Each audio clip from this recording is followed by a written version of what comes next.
After 20 hours inside the operating room where my hands never stopped moving and my feet felt carved from stone, I left the hospital with sweat still dried in the creases of my scrubs and the faint smell of blood clinging to my hair, dreaming of nothing more than collapsing into the bed I had worked so hard to keep.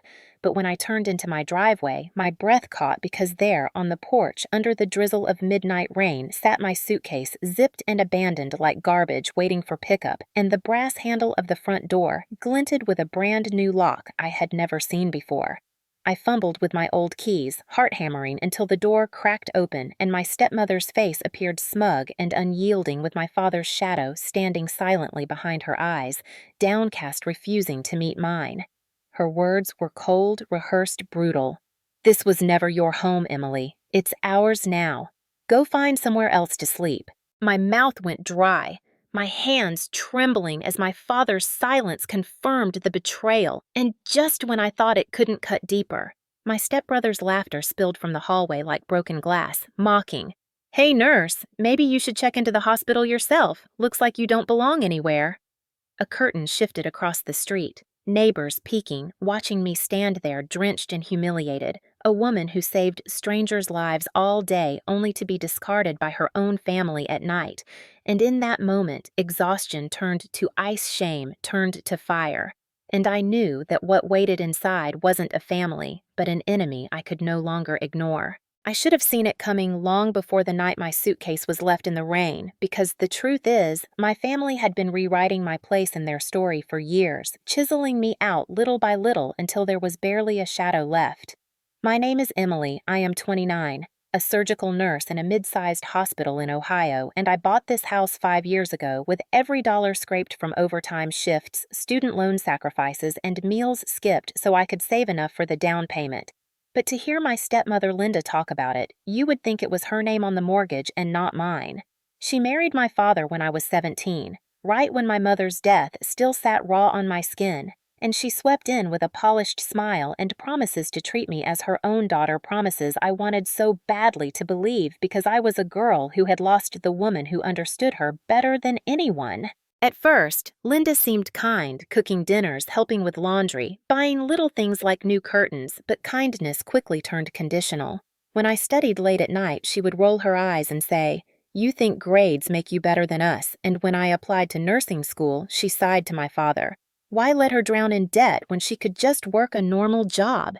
Every achievement I fought for became twisted into selfishness in her mouth, and my father, too tired or too afraid of confrontation, always chose silence, which cut deeper than her words. Then came Michael, her golden child, my stepbrother, who could do no wrong. He dropped out of college after one semester spent money like it was infinite, and every time he stumbled, Linda built excuses like scaffolding to hold him up. "He just needs time," she would say, while in the same breath telling me I was too independent, too cold, too focused on work.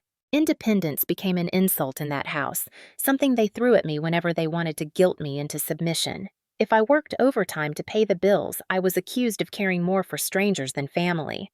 If I closed my bedroom door, I was called distant and ungrateful. If I dared to complain about Michael blasting music past midnight, Linda would tilt her head and say, "Maybe you are too sensitive. Maybe you should learn to be more accommodating," as if exhaustion and boundaries were flaws instead of needs. That was the gaslighting, subtle, poisonous, erasing my reality one conversation at a time, until sometimes I doubted myself, wondering if maybe I was the problem. But I kept pushing forward, clinging to my career, because the hospital, as chaotic as it was, felt more like home than the house I lived in. At least there, my skills meant something, my voice mattered, and no one could take credit for what I earned with my own 2 hands. Still, a small part of me held on to the hope that if I just worked hard enough, if I just proved my worth, maybe Linda would soften. Maybe my father would look at me the way he used to before grief hollowed him out. Instead, every holiday, every birthday, every family dinner became another reminder that Michael's failures were celebrated while my successes were minimized. When I received my RN license, Linda shrugged and said, "Good. Now you can finally pay some real bills," and when Michael bought a used car with money my father lent him, they threw a barbecue in his honor, as if he had climbed Everest. I learned to smile through the sting, to swallow the bitterness with polite nods, because speaking up only brought more accusations that I was dramatic, that I lacked family spirit. Over time, the pattern solidified. Michael was the chosen one, Linda the puppeteer, and my father the silent accomplice. I was the outsider under my own roof, tolerated but never truly accepted, and though I built my own life brick by brick, they acted as if I owed them rent for simply breathing in the same space. Looking back now, the betrayal at the front door was only the final act of a play that had been rehearsed for years. A script written with favoritism, gaslighting, and silence, and all I did was keep showing up for my role until the curtain finally dropped. The trap did not spring all at once. It unfolded in small favors that at first sounded reasonable, almost harmless, until they stacked like bricks on my back.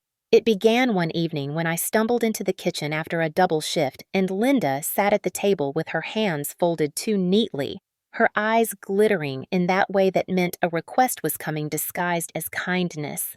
"Emily," she said softly, "Michael just needs a place to stay for a little while, only until he gets back on his feet, and you have that big living room he could use. It would mean the world to your father if you said yes." I wanted to say no. Every muscle in my body screamed no. But the weight of my father's silence pressed me down, his tired gaze sliding away as if to say, "Don't make this harder than it needs to be." And against my better judgment, I nodded because that is what daughters who are desperate for scraps of peace do. Within days, Michael arrived with trash bags full of clothes and a swagger that made it clear he did not consider himself a guest. He sprawled on the couch, left empty beer cans on the coffee table, and commandeered the television with video games that buzzed into the early hours. The first night I asked him to turn it down because I had a 6 a.m. shift.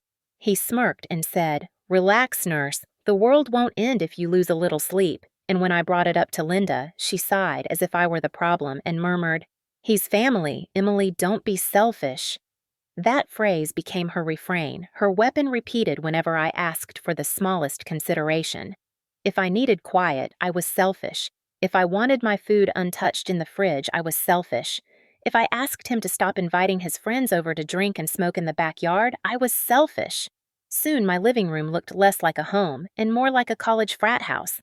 Sticky floors, loud music, strange cars pulling up at midnight. Once I came back from the hospital and found my textbooks shoved aside so he could play cards with his buddies, their laughter echoing through the hall like they owned the place, and when I confronted him, he laughed in my face, Linda rushing in to shield him, saying, "Michael didn't mean any harm, you're just too uptight."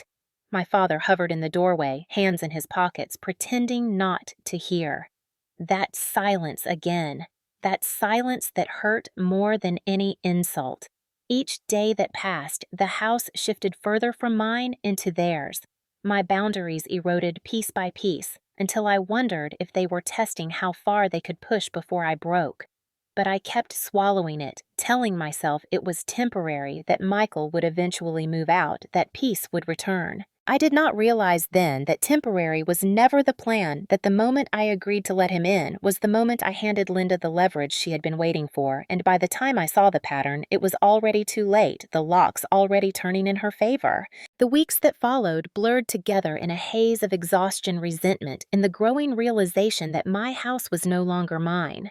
I would drag myself home after 12 or 14 hours on my feet, only to trip over Michael's sneakers scattered across the hallway or smell the greasy stench of fast food wrappers overflowing from the kitchen trash because he never bothered to take them out. Sometimes I found strangers passed out on my couch, their shoes still on their jackets tossed carelessly over the armrest.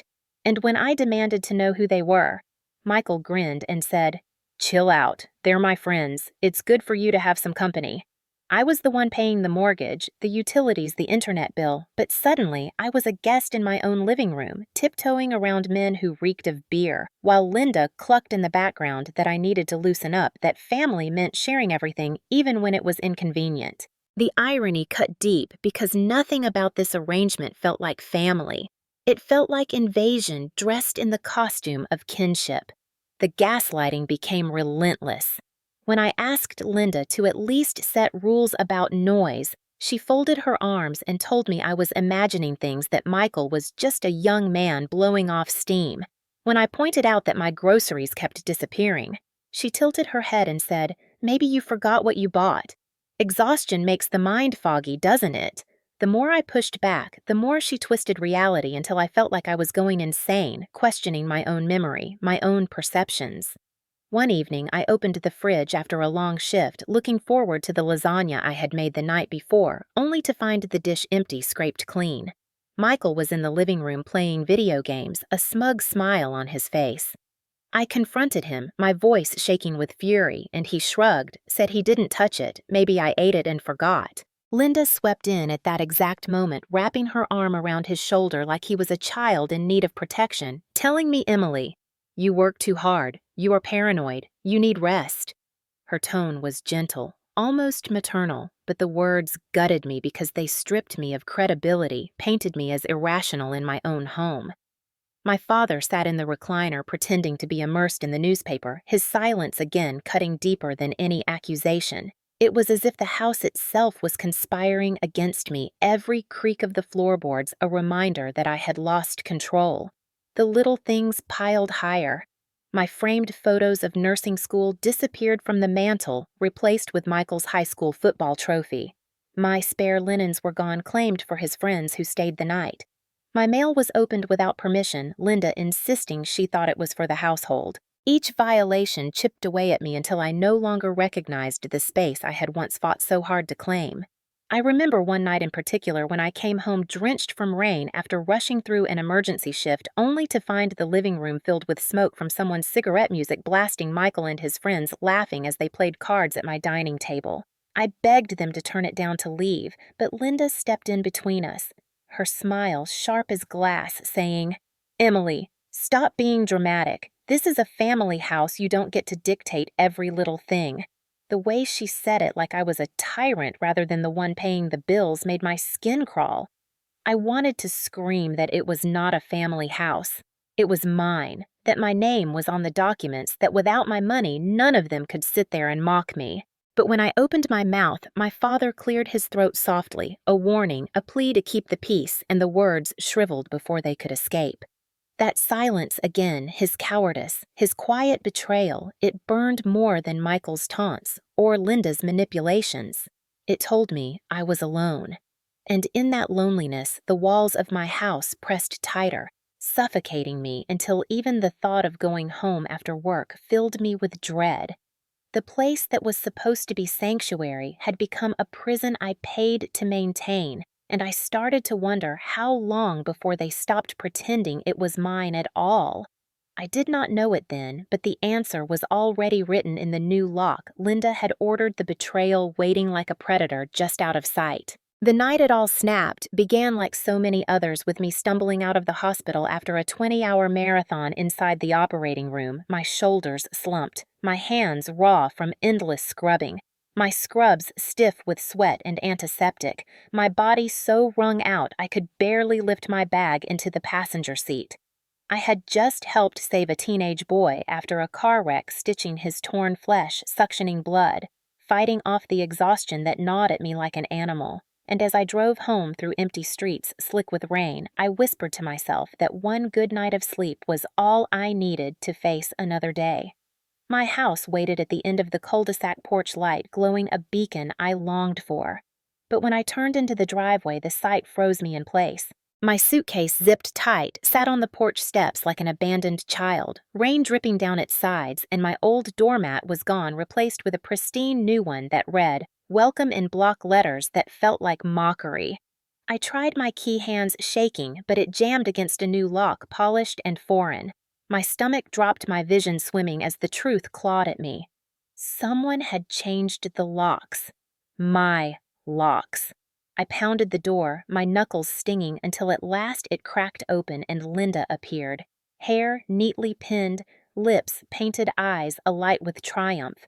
Behind her, I could see the warm glow of my living room lamp, the faint clink of glasses, and the shadow of my father in his chair, head bowed. Linda's voice was honeyed venom. "You don't live here anymore, Emily. This was never really your home. It's ours now." I blinked, rain dripping into my eyes, unable to process the cruelty of it, and she stepped further into the doorway, blocking me, her smile widening. You're always gone anyway, working yourself to death for strangers. We need this place. Michael needs it, and you. You need to learn how to stand on your own."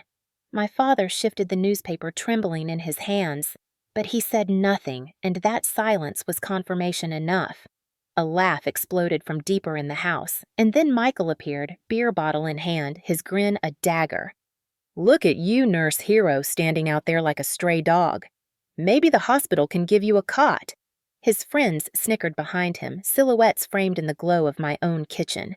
My throat tightened with rage, humiliation, disbelief.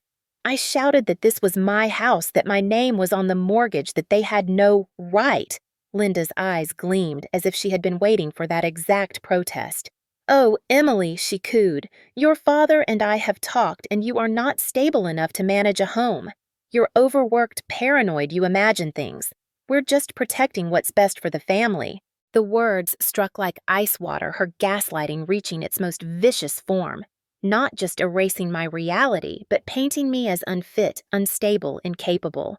And my father let her say it, his silence again, a knife, twisting deeper. The neighbors were watching. I felt it, curtains shifting in the houses across the street. Eyes peering out at the woman in scrubs, dripping with rain, locked out of her own home, mocked by her so-called family. Heat surged up my neck, shame like fire licking my skin. I begged my father, my voice breaking Dad, "Please tell her to stop, tell them to let me in." But he pressed his lips together, stared at the floor, and in that crushing silence, I realized he had chosen them over me.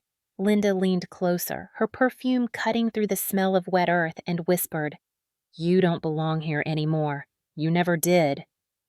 Then slammed the door in my face. The sound echoed through me, final, merciless. I stood there in the rain suitcase at my feet, neighbors whispering. Michael's laughter muffled through the door, and the exhaustion I had carried from the hospital hardened into something sharper, colder. This was not just disrespect. It was eviction betrayal theft of everything I had built. And as I picked up my suitcase with trembling hands, dragging it down the steps under the weight of humiliation, a vow coiled inside me like steel. They thought they had broken me. They thought they had erased me. But they had only set the stage for a war I intended to win, one backed not by emotion, but by proof, by justice, by the truth they had tried so hard to bury. I could have broken that night. I could have let the humiliation sink me into silence.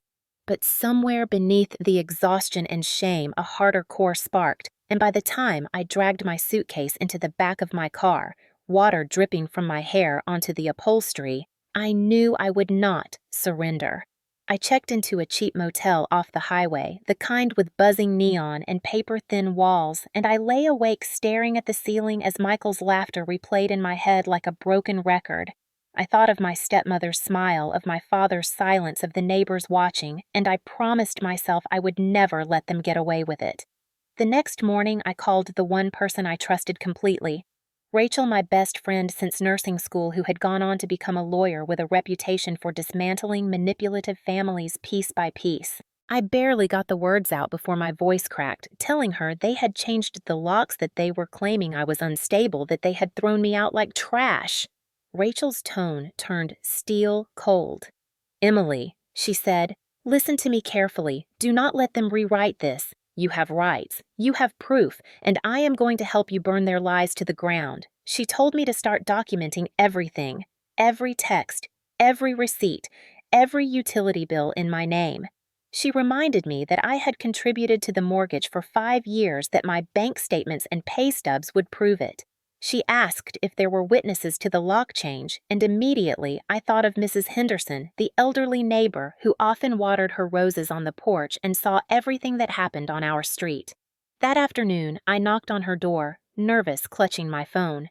Her eyes softened when she saw me, her frail hand reaching to squeeze mine. "I saw them," she whispered, her voice fierce despite her age. "I saw her change the locks, and I saw you left standing there. If you need me to tell anyone, I will." Relief flooded me so suddenly I nearly cried, because in that moment I was no longer alone. Over the next week, Rachel guided me like a general preparing for battle. I moved my belongings into a colleague's spare room so I could rest safely. I gathered utility bills addressed to me, mortgage payment records with my checks, even photos of the renovations I had paid for the new washer, the repaired roof, the living room furniture bought on my credit card. Every piece of paper became ammunition. At the hospital, my coworkers rallied around me furious when they learned what had happened. One of the surgeons wrote me a letter vouching for my stability and reliability, refuting Linda's poison that I was paranoid or unstable. Another offered to testify about the endless hours I worked to build that home. Each show of support stitched me back together, reminding me that my worth was not defined by Linda's lies or my father's silence. Meanwhile, Rachel dug into the legal side. She explained that what Linda had done was an illegal eviction, plain and simple, and that the courts would not look kindly on it. She also said that the gaslighting, the attempt to frame me as unstable, was a classic tactic in cases like this one she had dismantled before. But Emily, she warned, you need to stay calm. They will try to provoke you to make you lash out so they can paint you as unhinged. Don't give them that satisfaction. Let the evidence speak.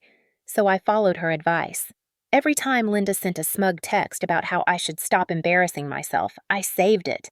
Every time Michael boasted on social media about his new crib, I screenshotted it. Every silence from my father I recorded in my memory, not as weakness anymore, but as proof of complicity. The weight of betrayal still pressed heavy, but beneath it grew something sharper, steadier. This was not just about a house anymore.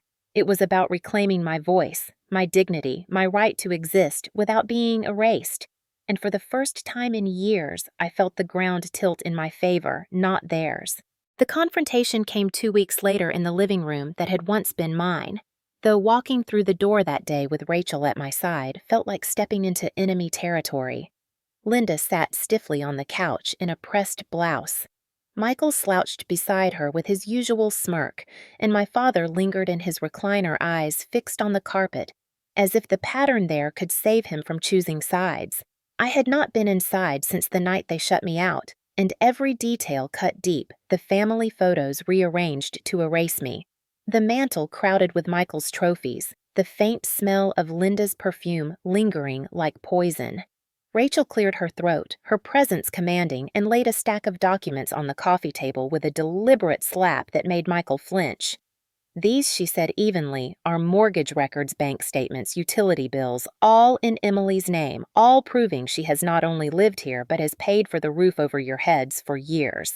Linda tried to interject her voice, sugar-coated with false concern, saying, "Rachel, we only wanted what was best. Emily has been so unstable, so paranoid she imagines things, and we feared she might harm herself." I felt the heat rising in my chest, the gaslighting so sharp it almost stole my breath. But before I could speak, Rachel leaned forward, her eyes narrowing. "Save it. I have character letters from hospital staff, surgeons, administrators, all attesting to Emily's stability, professionalism, and dedication. So, unless you want me to file defamation charges on top of illegal eviction, I suggest you stop spinning lies." Linda's smile faltered, but Michael laughed, tossing a beer cap onto the table, saying, "So, what, she's got some receipts? Big deal, this place is ours now."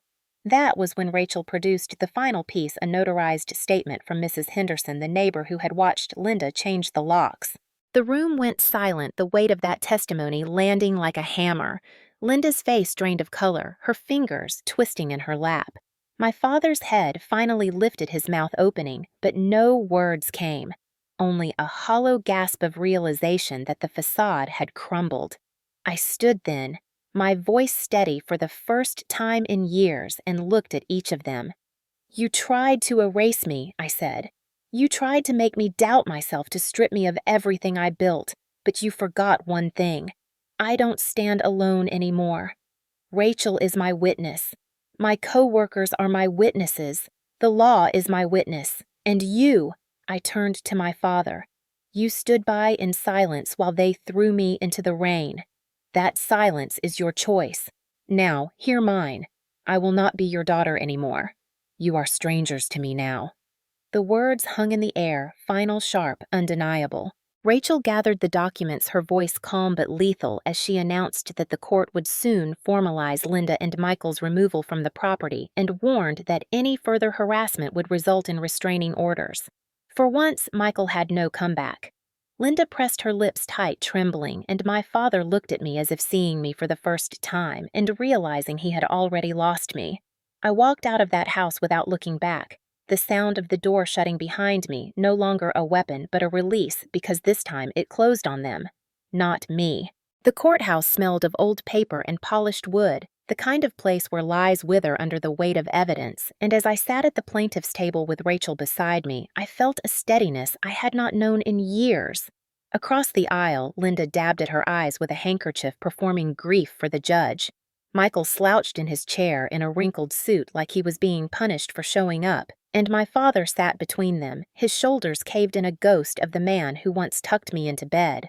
The judge reviewed the file Rachel had assembled, page after page of proof mortgage contributions, utility bills, my pay stubs, the notarized witness statement from Mrs. Henderson, the character letters from surgeons and nurses at the hospital, and with each document I saw the performance on Linda's face crack further, her painted mask slipping into panic. She tried to speak, insisting again that I was unstable, that I fabricated, that I was imagining persecution, but the judge cut her off with a stern voice, reminding her that illegal eviction is not a family dispute. It is a violation of law. Michael tried to laugh, muttering under his breath that this was ridiculous, but Rachel leaned forward sharply, reminding the court of his social media posts bragging about his new house screenshots displayed on the projector for all to see, his own words betraying him. The gavel came down harder than thunder when the judge ruled in my favor. Linda and Michael were ordered to vacate the premises immediately, to cease all interference, and to pay damages for the unlawful lockout. The words felt like a cleansing rain washing away the filth of their lies. Michael's jaw dropped, his bravado evaporating, and Linda's hands shook so badly she dropped her handkerchief. My father looked at me with hollow eyes as if he finally realized the silence he chose had cost him his daughter forever. The ruling spread quickly through our neighborhood, the same neighbors who had watched me locked out now whispering about Linda's arrogance. Michael's freeloading, my father's cowardice. Invitations dried up for them, the polite nods turned to cold shoulders, and I heard through whispers that Michael had been evicted from his next rental after failing to pay, his reputation trailing behind him like a stain. Linda lost her place in her charity club mothers, who once clapped at her stories, now whispering behind their hands. My father moved with them into a small apartment 2 towns over the house legally and completely, mine his absence a wound, but also a relief. I spent days cleaning out the remnants of their occupation, scrubbing the smell of smoke from the curtains, hauling out the broken furniture, reclaiming each room like planting a flag on liberated soil. It was not easy. Each corner still carried memories of humiliation, but slowly the house shifted back to mine. Safe and quiet, filled only with the hum of the refrigerator and the sound of my own footsteps. At the hospital, my coworkers hugged me, congratulated me, told me they were proud I fought back. Their faith in me had been the anchor I clung to, and now, with the law on my side, I could breathe again. Standing on my porch one evening, watching the sun dip behind the rooftops, I realized justice had not only restored my home, it had restored me. They had tried to erase me, to paint me as unstable, to strip me of everything I built. But now their lies lay shattered in the courtroom, and the silence I carried was no longer theirs to impose. It was mine, chosen peaceful. The house is quiet now, the kind of quiet that once felt suffocating, but today feels like freedom. And sometimes when I come home after a long shift, dropping my bag by the door and slipping off my shoes, I just stand in the entryway and breathe it in, the silence that belongs to me. The living room no longer reeks of smoke or stale beer. The furniture is arranged the way I want it. My framed nursing school diploma hangs proudly on the wall, and a soft rug lies where my suitcase once sat, abandoned in the rain. Reclaiming the space was more than cleaning, it was ritual, a way of stitching myself back together with every brushstroke of fresh paint and every picture rehung. Some nights I light a candle curl up on the couch with tea and let the flicker remind me that even after the darkest blackout light returns, my father never called. He chose his side, and though the loss of him still aches like an old scar, I no longer wait for a message that will never come. I used to crave his approval, to beg with my silence for him to defend me. But now I understand that love without boundaries is not love, it is servitude, and I will not serve. Linda and Michael became whispers in town, their arrogance stripped bare in court, their circle shrinking as neighbors turned away, and though part of me once dreamed of revenge, seeing them unravel under the weight of their own choices was enough. I did not need to destroy them. They had destroyed themselves. At the hospital, life goes on. I scrub in, I hold trembling hands, I fight for patients who teeter on the edge, and in their gratitude I find reminders of why I endure.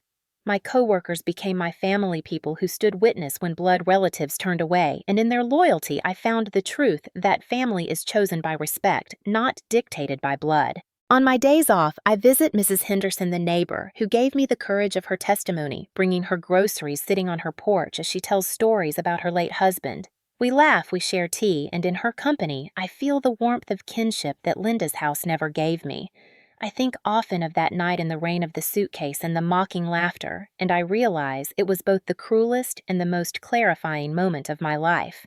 They tried to erase me to convince me that I was unstable, unworthy, disposable.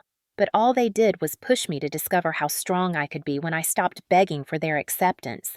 Justice gave me back my house, but dignity gave me back myself.